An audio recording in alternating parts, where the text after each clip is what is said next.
Bonjour à tous, on se retrouve aujourd'hui à l'occasion de la journée mondiale de la procrastination pour un nouvel épisode du conseil VAE de la semaine dans lequel je vous propose de vous donner quelques astuces pour ne plus remettre au lendemain votre projet VAE.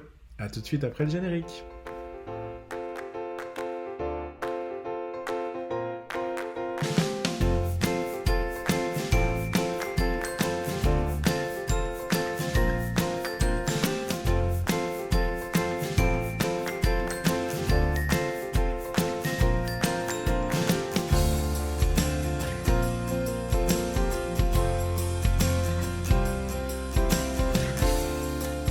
Heureux de vous retrouver cette semaine pour ce nouvel épisode, j'espère que vous allez bien.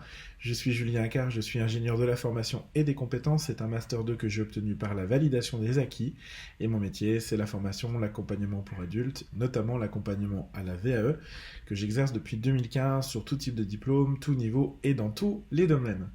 Dans ces épisodes, je vous partage tous les vendredis un maximum de retours d'expérience, de trucs, d'astuces et de bonnes pratiques pour vous aider à vous lancer du mieux possible dans la démarche de VAE et, je l'espère de tout mon cœur, la réussir. Alors, partie numéro 1 de cette vidéo, pourquoi je procrastine.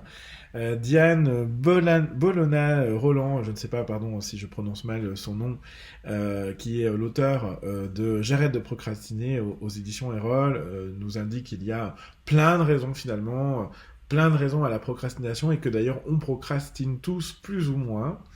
Vous avez une ou plusieurs de ces raisons qui font qu'on peut procrastiner. Alors je vais vous en lister quelques-unes. Les plus fréquentes, celles que moi je constate chez les candidats. D'abord, une difficulté que vous pouvez avoir à vous organiser, à bien gérer votre temps, lié ou pas à un trop-plein de charge mentale, de la fatigue, voire carrément de l'épuisement. Ça arrive souvent chez nos candidats. Une forme de perfectionnisme. Là, on est dans le je procrastine, donc je ne fais pas, je remets à demain parce que je sais que ça ne sera pas parfait aujourd'hui, donc on verra comment ça sera demain. Il peut y avoir un rejet du cadre, des contraintes, c'est une espèce de forme de ras-le-bol. Il y a beaucoup trop, j'ai trop à faire, le cadre est trop contraint, donc je verrai plus tard. Il peut y avoir le rejet d'un sujet spécifique, en l'occurrence l'AVE, je veux plus en entendre parler, qu'on peut ou pas associer à une charge émotionnelle. On peut aussi avoir pris de mauvaises habitudes et du coup être enfermé un petit peu dans un cercle vicieux de la procrastination. Par habitude finalement. Chez certains, il y a bien sûr tout ce qui est manque d'estime, manque de confiance en soi, peur de l'échec, beaucoup de peur de l'échec. Ça c'est vraiment un sujet très très fréquent chez nos candidats. Je ne fais pas donc j'échoue pas. Des troubles de l'attention aussi, hein. Il peut y avoir des troubles de l'attention, de la concentration, plus ou moins sévères chez les gens, et puis certainement des raisons qui seront propres à chacun. L'une des principales étant l'excusite, c'est-à-dire cette maladie, cette grande maladie que vous êtes inventée pour vous trouver des excuses, que nous sommes inventés pour nous trouver des excuses quand nous n'avons pas envie de faire quelque chose, l'excusite aiguë. La question à vous poser, évidemment, avant même de vous proposer des pistes de réflexion sur comment vous relancer, comment redémarrer, comment repartir et arrêter de procrastiner, la première chose à faire, c'est de vous poser la question, qu'est-ce qui fait qu'aujourd'hui je procrastine? Est-ce que je me reconnais dans un ou plusieurs des sujets que je viens de vous donner? Et finalement, comprendre ça, c'est déjà une partie de la résolution du problème. Parce que si vous savez, par exemple, je prends un exemple, si vous dites, bah oui, moi c'est le perfectionnisme, c'est aussi de vous dire, bon bah ok, est-ce que j'accepte pas de lâcher un peu prise sur le fait que ce soit pas parfait, que le mieux est l'ennemi du bien, et que si au moins je fais, ce sera fait. Vous voyez, donc le fait de savoir peut déjà aussi vous permettre d'intellectualiser, de comprendre, d'analyser, et finalement de vous remotiver juste là-dessus, à prendre de nouvelles habitudes. Deuxième partie de cette vidéo, je voudrais vous proposer 5 familles d'astuces à utiliser sans modération pour la procrastination, bien sûr, sur votre projet VE, mais pas que, parce que je pense que c'est des astuces qu'on peut utiliser au quotidien quand on n'a pas envie et qu'on remet au lendemain, finalement, un peu n'importe quel sujet. Au-delà du pourquoi, l'idée c'est de vous remettre en mouvement, même un peu, même un petit pas, c'est déjà un pas. Je trouve que c'est important et souvent une série de petits pas fait que on arrête de procrastiner. Donc on retrouve de la motivation, on reprend des habitudes et finalement on est reparti un petit peu. Je vais vous proposer 5 familles d'astuces anti-procrastination qui sont issues à la fois de mes cours de gestion de temps, d'organisation en tant que formateur, mais aussi de mes retours d'expérience personnelle en tant que candidat et en tant qu'accompagnateur VAE. Et mon but, c'est que vous puissiez piocher dedans pour vous remettre tranquillement au travail. Je vous l'ai dit, le mieux est l'ennemi du bien. Je vous le dis souvent, mais je vous le redis. Euh, je vous propose de ne pas essayer de tout mettre en place. Parce que vous allez voir, il y a 5 familles, 3 astuces par famille. Ça fait 15 astuces, 15 nouvelles habitudes. C'est trop. Apprenez à faire un petit peu, mieux vaut faire un petit peu que vouloir tout faire. Au final, lâcher prise parce qu'on n'arrive pas à tout faire. Donc, ce que je vous propose, c'est de mettre en place une, voire deux maximum astuces. Ça suffira largement. Mettez-les en place, testez l'impact que ça a sur vous. Si ça fonctionne, bah, tant mieux, vous les gardez et puis vous pouvez même continuer à enrichir comme ça progressivement d'autres. Si elles sont toujours pas ancrées, bah, essayez-en d'autres. Bah, l'idée, c'est que vous puissiez vous en sortir et arrêter de tout remettre au lendemain. Notamment votre projet VAE, parce qu'en tant qu'accompagnateur, ça m'intéresse fortement qu'on puisse reprendre vite, souvent. Première famille d'astuces, soignez votre hygiène de vie. Pour moi, c'est la base. Si vous n'avez pas une bonne hygiène de vie, bah, vous n'allez pas pouvoir derrière trouver les ressources en vous, trouver la motivation, trouver l'énergie, trouver la force même, finalement, d'actionner votre projet VAE. Alors, les basiques, c'est bien sûr, première catégorie, les basiques, bien dormir, bien manger, s'hydrater avec de l'eau, bouger un petit peu. Voilà, c'est un petit peu tout ce que vous avez en termes d'hygiène de vie. C'est la base. Il faut un corps sain dans un esprit sain pour pouvoir derrière gérer une démarche de VAE en plus de tout ce que vous avez à gérer par ailleurs. Deuxième astuce, c'est de se chouchouter. Prenez soin de vous. Moi, je m'offre régulièrement des petits temps de détente, massage, voilà. Alors, en fonction de votre budget, de votre temps disponible, tout ça. Mais chouchoutez-vous, ne serait-ce que vous faire un petit soin de la peau, voilà. Prenez un moment pour souffler, parce que si vous ne le faites pas, c'est là où vous avez trop de charge mentale et que vous pétez un peu les plombs parce qu'il y a trop de choses à faire. Donc, chouchoutez-vous. D'ailleurs, au moment où cette vidéo est tournée, je suis en vacances et j'imagine que je vis de belles vacances, donc je vous embrasse de loin. Enfin, au moment où non, pas au moment où cette vidéo est tournée, puisque je tourne, je travaille, mais au moment où cette vidéo sera diffusée. Vous voyez qu'on a besoin de se chouchouter, de prendre du temps pour soi. Et puis troisième astuce dans cette famille-là, c'est de prendre soin de sa santé. N'oubliez pas qu'un diplôme, si vous l'obtenez, il vous servira à rien si vous ne pouvez pas en profiter ensuite. Donc ne mettez pas votre santé en jeu. Je vois certains candidats des fois qui font des nuits de travail et qui repartent après, enfin des nuits sur leur VAE et qui repartent ensuite au lendemain au boulot. Alors oui, si vous êtes en rush, mode rush à la fin, qu'il y a un truc à faire, ça peut arriver sur une nuit dans tout le parcours, mais il ne faut pas que ce soit une habitude parce que c'est dangereux, c'est dangereux. On a tous des vies à 1000 à l'heure et je crois qu'il faut qu'on apprenne collectivement à ralentir. Je considère certains qui ont déjà adopté la slow life comme des modèles pour moi parce que c'est vraiment quelque chose que je voudrais essayer d'atteindre. Pour l'instant, j'y suis pas encore, mais chacun progresse, n'est-ce pas, à son rythme. Deuxième famille d'astuces, mieux s'organiser. Alors pour mieux s'organiser, ça passe pour moi par d'abord se faciliter la vie. Il vous faut un environnement tout sous la main, il vous faut un dossier sur l'ordinateur avec tous vos documents VAE au même endroit. Il faut que vous ayez une stratégie de nommage des fichiers pour que ce soit vous puissiez gagner du temps dans les différentes versions, que vous vous trompiez pas, que vous ayez de la sauvegarde automatique pour ne pas tomber en rade un jour d'un truc que vous ayez fait et que vous perdiez complètement tout ce que vous avez fait sur une session de travail, etc. Donc vraiment facilitez-vous la vie. Aujourd'hui, on a beaucoup de technologies qui nous permettent de le faire, donc je crois que c'est vraiment très important d'aller là-dessus. Deuxième chose, les starter routines. Les starter routines, c'est quoi? C'est se mettre en place des petites routines de démarrage à une session de travail, toujours faire la même chose. Par exemple, ça peut être se faire un petit thé, je dis n'importe quoi, mais vous faire un thé ou un café, peu importe, vous installer dans votre endroit, regarder peut-être le référentiel de votre diplôme ou l'objectif pour lequel vous avez décidé de faire cette VAE, et puis ensuite relire le dernier passage que vous avez fait la dernière fois de votre dernière session de travail. Mettez en place des petits rituels comme ça va vous aider en fait finalement à vous reconnecter à chaque fois à ce que vous allez faire. Très important. Et puis ensuite, je vous l'ai déjà dit, mais je vous le redis, je suis quelqu'un de très constant, vous avez remarqué. Fractionnez en petits pas, fractionnez en petits objectifs, petites actions, les gros objectifs qui sont les vôtres. Hein, si je vous dites, allez, ce week-end, je fais la recevabilité, ça va être compliqué. Commencez peut-être déjà par faire la première expérience salariée de enfin votre expérience actuelle en cours sur votre CV détaillé, ça sera déjà très bien si vous réussissez à faire ça. Donc, je pense qu'il vaut mieux se fixer des objectifs par petits pas que des grands objectifs qui sont parfois inatteignables parce que l'inconscient, il sait que c'est inatteignable et du coup, il va avoir tendance à vous dire mais attends, ça on n'y arrivera pas, repose-toi, on verra demain. Hein. C'est la procrastination. Famille numéro 3 d'astuces, faciliter votre concentration. Ça, c'est très important de bien pouvoir vous concentrer sur les sujets pour être efficace au moment où vous le faites, notamment en VAE. Ça vous demande vraiment beaucoup d'énergie et de charge mentale parce que vous faites des recherches, vous écrivez, vous préparez, vous analysez ce que vous faites, etc. Donc, isolez-vous. Premier conseil, isolez-vous. Deuxième conseil, coupez les voleurs de temps. Vous vous mettez en mode avion sur tout, le téléphone, l'ordi, vous coupez les mails et tout ça, et vous vous concentrez sur la tâche que vous faites. Et troisième astuce, alors elle conviendra pas à tout le monde, moi je la donne parce que c'est ce que moi je fais, mais c'est pas parce que moi je le fais que tout le monde peut le faire et tout le monde aime ça.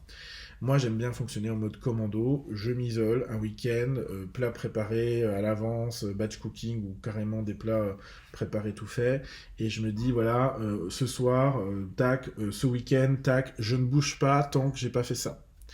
Alors, c'est ce qui m'a permis de finaliser mes deux mémoires, mémoire VAE, mémoire coach, là je viens de terminer mémoire coach professionnel. Voilà, je m'isole et je reste devant mon truc tant que j'ai pas fini. Tout le monde ne peut pas faire ça. Si vous êtes à l'aise, faites-le parce que c'est très efficace. Si vous n'êtes pas à l'aise, vous pouvez essayer puis vous verrez bien. Il y a d'autres techniques qui existent, mais du coup, moi, ça me permet de bien me concentrer sur une tâche. Alors j'en mets d'autres de côté, ça veut dire aussi accepter, prioriser, hein. Voilà, forcément, sacrifier même parfois, mais en tout cas je sais que certains d'entre nous peuvent avancer comme ça. Quatrième famille d'astuces, se récompenser pour tenir dans la durée. Alors toujours regarder le chemin parcouru, c'est pour ça que je vous dis reprendre ce que vous avez fait la dernière fois d'une séance à l'autre. C'est très important, vraiment, premier conseil, toujours regarder le chemin parcouru, d'où vous venez, alors à la fois d'une séance à l'autre et au global d'où vous partez. Quoi, hein. J'ai des candidats, par exemple en fin de dossier, je corrige quasiment plus rien parce qu'ils ont acquis la méthodologie, alors on est sur une relecture différente, du coup on prend un peu plus de hauteur et tout ça, et je leur dis, mais tu te rends compte, par rapport aux premières séances où tu finissais un dossier, chaque ligne, il y avait du rouge partout parce que je corrigeais tout, aujourd'hui, tac, on arrive, tu vois, t'es à l'aise, je ne te corrige plus rien, je suis en train de te valoriser sur certains points et je suis en train de te faire prendre conscience d'autres choses. Regarde le chemin que tu as réussi à parcourir. Et ça, c'est hyper important de pouvoir le faire vous, au-delà même de ce que votre coach VAE va vous naturellement vous valoriser. Deuxième astuce dans cette famille-là, c'est de s'accorder une récompense pour le travail qui est déjà accompli et ou pour les objectifs que vous visez. Donc plus l'objectif est gros, plus la récompense doit être à la hauteur, mais je trouve que c'est important. Par exemple, moi là, je viens de terminer mon mémoire de coach professionnel, je vous l'ai dit, hein, hier soir j'ai fini, en mode commando. Je sais que ce week-end, je vais déjà m'accorder une petite récompense parce que je l'ai mérité. Ça a été beaucoup de travail, donc ce week-end, je prends du temps pour moi, pour ça. Pour info, la vidéo elle est tournée le 11 mars. Voilà, on est le 11 mars. Je tourne cette vidéo qui sera diffusée du coup dans quelques semaines, hein, puisqu'on sera en vacances. Elle sera diffusée le 25 mars. Voilà. Autre chose, faites des pauses assumées. C'est très important de faire des pauses, mais il faut les considérer comme des pauses. Moi, là, les gens rigolent quand ils voient mon planning. Je suis un psychopathe de la gestion de temps. Et donc, je marque même les pauses dans mon agenda. Je marque repos, pause, détente, etc. en fonction de ce que je fais. Et les gens me disent wow, tu prévois même du temps pour ça. Bah oui, bien sûr, non seulement je prévois du temps, mais en plus, je l'assume. C'est normal de prendre des pauses, on n'est pas des machines, et c'est quand vous êtes en pause, vous êtes en pause, quoi. Donc vivez-le pleinement, ne culpabilisez pas de faire une pause, parce que du coup, si vous l'avez prévu, vous culpabilisez pas de faire la pause. Ça, c'est hyper important de vous le dire, je crois. C'est l'une des choses que je pense qui fait que j'ai une bonne organisation aujourd'hui de mon temps. En toute humilité, bien sûr, parce qu'il y a toujours mieux que soi, évidemment. Cinquième et dernière famille d'astuces, c'est de soulager votre fardeau. D'abord, c'est d'accepter d'être un peu moins parfait pendant un certain temps. Ça, c'est une acceptation envers soi-même. Donc on se soulage son propre fardeau. Vous savez, c'est les conseils que je donne aux jeunes mamans, par exemple en gestion de temps, en formation gestion de temps. Elles viennent et elles ont un niveau d'exigence sur le ménage qui est le même que quand elles n'avaient pas d'enfants en bas âge, quoi. Donc, mais sauf que quand vous avez un bébé qui pleure toute la nuit, que vous vous réveillez 4, 5, 6 fois pour donner le bib, et que vous avez en plus la reprise du boulot, j'en sais rien, qui arrive et tout, c'est normal que votre niveau de ménage il soit pas le même qu'en temps avant. Voilà, bon, écoutez, est-ce que c'est finalement si grave? Je ne sais pas, je ne crois pas. Donc acceptez aussi que les choses sont un peu moins parfaites parfois. En tout cas pour une période, ça ne voudra pas dire que vous pourrez parvenir à votre niveau d'exigence ensuite. Bon, des fois, souvent j'ai souvent des gens, par exemple, les gens qui repassent tout, souvent ils me disent ça. Oui, j'ai arrêté de tout repasser, puis finalement, je me remettrai jamais à tout repasser. Effectivement, des fois, à quoi ça sert? Je ne sais pas. Moi, je repasse rien, hein. C'est réglé. C'est pour vous, je vous donne des images, je sors un peu de la VE, mais c'est pour vous donner des images concrètes de comment on peut accepter d'être un peu moins parfait pour se soulager nous-mêmes le fardeau qu'on se met. Deuxième chose, c'est de vous faire aider par votre entourage. N'hésitez pas à le solliciter. Ils savent souvent quand vous avez des périodes un peu plus tendues que d'autres, parce qu'il y a en plus une VE qui s'est greffée à un emploi du temps qui débordait déjà. Certains peuvent peut-être vous garder les enfants quelques heures le week-end, parce que ça peut vous permettre de travailler sur votre dossier. Votre voisin peut peut-être aller emmener les enfants au foot à votre place. Il y a tout un tas de choses que vous pouvez demander, solliciter. Le pire risque que vous pouvez avoir, c'est qu'on vous dise non. Ça voudra dire, c'est pas grave, c'est que si ça se fait pas cette fois-là, ça pourra se faire peut-être ailleurs. Mais la plupart du temps, les gens vont vous dire oui, surtout quand vous leur expliquez. Les gens sont gentils et ils vont souvent vous aider là où vous pensez qu'ils pourraient même pas, peut-être même vous proposer des choses spontanément. Donc, utilisez ça, je crois que c'est quand même important. Et puis, évidemment, en échange, quand les gens sont eux-mêmes dans la panade et débordés et qu'ils en peuvent plus, n'hésitez pas à les soulager, leur proposer de l'aide. Évidemment, on n'impose pas de l'aide, mais en tout cas, on peut proposer. Est-ce que tu as besoin de moi? Comment je peux t'aider? Est-ce que je peux faire quelque chose? Est-ce que je peux te préparer un plat? Ou viens manger chez nous ce soir, comme ça, t'as pas à t'occuper de la cuisine. Voilà, ça, c'est des choses... On est humain et je trouve que c'est important de pouvoir s'aider les uns les autres. Ça me semble être la base. En tout cas, de votre cercle proche, en tout cas de l'amitié, des gens qui vous entourent, de votre famille, de vos amis. Et puis, bien sûr, appuyez-vous sur votre allié, le coach VE. Hein, si vous en avez un, il est là pour ça. Moi, je suis, je suis là pour vous écouter, pour vous écouter dans toutes les situations, y compris dans les moments parfois un peu plus difficiles, un peu plus tendus, parce qu'il y a des périodes compliquées dans la vie. Vous remotiver, vous remobiliser, vous faire prendre conscience de tout ce qui se passe quand même positivement, parce que même quand ça va mal, il y a des choses positives qui sont là, donc on cultive ensemble le positif.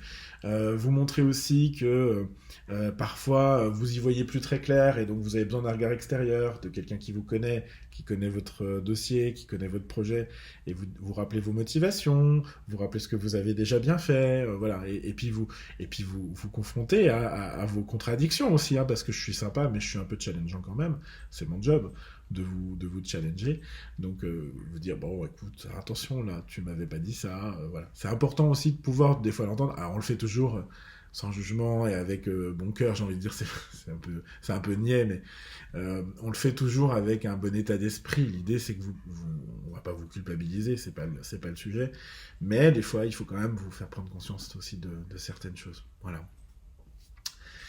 Voilà pour les 5 familles d'astuces, 3 par famille, c'est pas mal, ça vous fait une quinzaine de choses dans lesquelles vous pouvez piocher. J'espère que ça vous aide. On va s'arrêter là pour cet épisode sur la procrastination. Je le compléterai peut-être l'année prochaine par un autre épisode. Donc si vous avez des idées, des questions, des comportements de procrastination, n'hésitez pas à les mettre en commentaire. Si vous avez aimé cet épisode, je vous invite à mettre j'aime, à partager, à suivre notre chaîne et je vous invite bien sûr à vous inscrire à notre newsletter. Le lien est en barre d'infos sur le site internet, vous pouvez vous inscrire, ce qui vous permettra de recevoir encore plus de contenu exclusif et ou de découvrir nos offres VAE d'accompagnement. Voilà, j'en ai terminé pour aujourd'hui. Je vais retourner à mes vacances, parce que je reprends là on est le 25 dans la vidéo, et je reprends le 28, donc surtout ne m'appelez pas, voilà, pas le 25, mais on peut se reparler dès le 28, parce que ni Sarah ni moi ne sommes là, voilà, donc c'est cool, hein. Il faut qu'on en profite aussi un petit peu. Voilà, Et puis je sais pas comment conclure, donc je vais simplement vous dire de bien vous porter et de prendre soin de vous. Et puis je vous dis à la semaine prochaine pour une autre vidéo sur le conseil VL de la semaine. À très bientôt.